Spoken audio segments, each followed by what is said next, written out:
You saw their name. Your thumb hovered over the screen, and you didn't answer. And for the first time, you felt peace. Strange, right? But very few people notice what your brain just did in that moment. Because ghosting isn't just social, it's survival. You didn't stumble here by accident, you chose it. But you weren't always like this. The US Surgeon General says 1 in 4 Americans feels completely isolated right now. But here's the thing, you chose this. You looked at your contacts, glanced at the family group chat, and walked away. No guilt, no panic, maybe even happier than before. Most people don't notice what your brain does in that moment, because this isn't just social, it's survival. One moment, you were part of the group. The next, you vanished. And instead of chaos, it felt peaceful. And you weren't always like this. Somewhere along the way, you became someone who knows exactly when enough is enough. There was a time when you were the reliable one, the friend who picked up at 2 a.m., the person everyone leaned on. You were the glue. You showed up every single time. You listened to the same complaints, gave the same advice, and then they'd come right back, like clockwork. Until one day, something shifted. You didn't pick up the phone, and instead of chaos, it got quieter, and you felt lighter, freer, like a weight lifted off your chest. Actually, it wasn't just peace, it was empowerment. That moment, it wasn't weakness. Your brain was doing exactly what it's designed to do. Psychologists call it the Polyvagal Theory. Dr. Stephen Porges discovered your nervous system has different modes. One of them? It's built to protect you. Here's how it works. When you've been drained too many times, when people take more than they give, your brain doesn't ask permission. It flips a switch. Social mode shuts down. Energy conservation kicks in. You withdraw to protect what's left. Not because you're broken, because your nervous system is doing its job. Like a phone switching to low power mode, it's saving energy for what matters. And yes, it's exactly what it's supposed to do. Ever wonder why closeness can feel dangerous even now? Your nervous system already knew. For many of us, the answer goes back further than we want to admit. Before you could read, you were reading the room. Tiny eyes, heart racing, scanning faces, feeling moods shift the second someone walked through the door.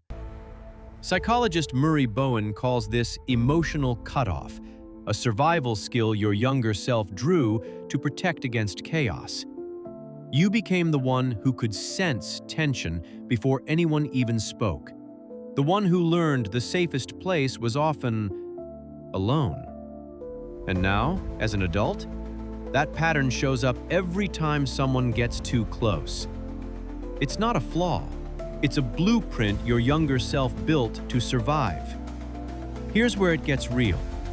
There's a difference between protecting yourself and building walls that keep everyone out. Prolonged social isolation is linked to higher risks of heart disease and stroke. But being surrounded by the wrong people can be just as damaging. Walls block everyone, the good, the bad, the uncertain, built from fear.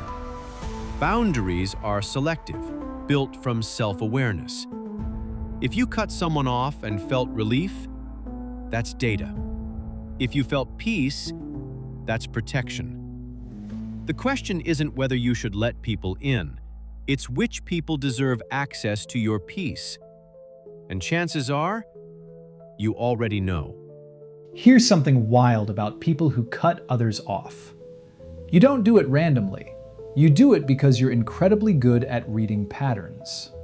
That friend who only calls when they need something? you noticed early.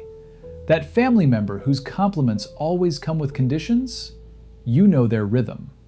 That love bomber who disappears, you saw the cycle before it completed.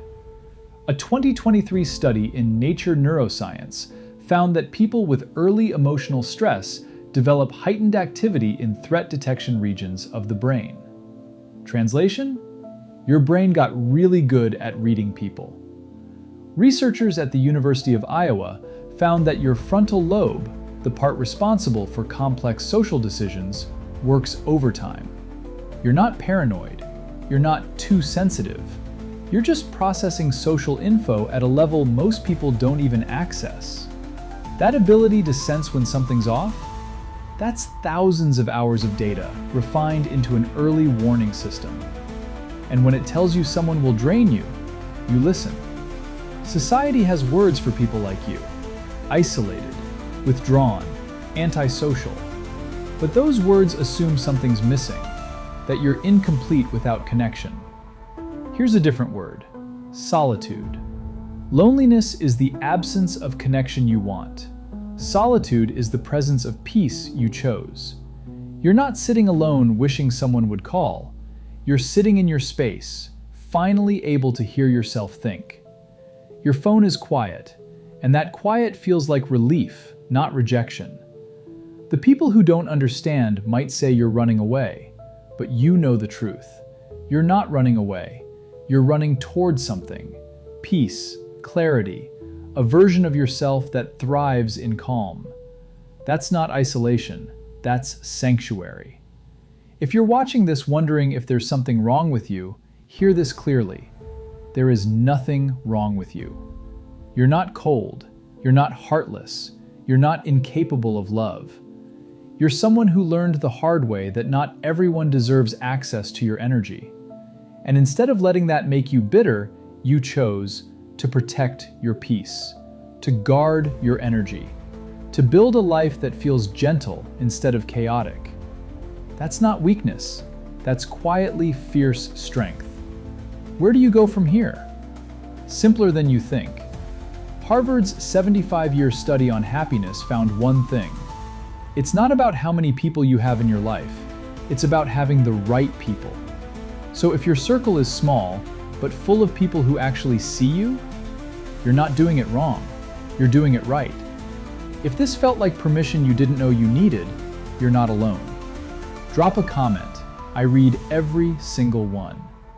And if you're protecting your peace, keep going. You're doing better than you think.